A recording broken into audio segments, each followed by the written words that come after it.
P T I رہنما doctor Yasmin Rashid کا کہنا ہے کہ ڈپٹی اسپیکر نے آئین کی خلاف ورزی کی۔ امید ہے عدالت آج فیصلہ سنائے گی۔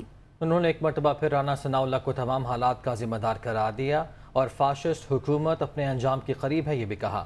عوام نے عمران خان کو مینڈیٹ دے دیا ہے۔ وہ لاہور میں میڈیا سے مخاطب تھیں۔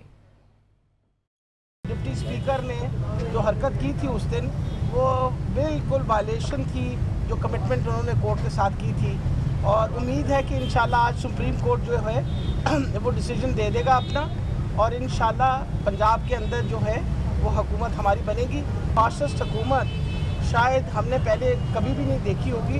مارشل لاء کے زمانے میں بھی اس طرح کے حالات نہیں ہوتے تھے جو انہوں نے حالات بنائے، اور اس کا ذمہ دار سوائے وہ رانا ثناء اللہ کوئی اور ہے نہیں۔ وجہ یہ ہے کہ رانا ثناء اللہ سوائے دھمکیاں دینے کے اور غلط باتیں کرنے کے علاوہ کوئی اور کام نہیں کرتا۔ ہاں، اس وقت لوگ غصے میں ہیں، عوام جو ہے وہ اتنی پریشان ہے، لیکن انشاءاللہ ہم انتظار کریں گے۔ آج ہمیں بہت امید ہے کہ کورٹ جو ہے وہ صحیح قسم کا ایک فیصلہ کرے گی، اور وہ فیصلہ جو ہے وہ عوام کے حقوق کے بارے میں ہے۔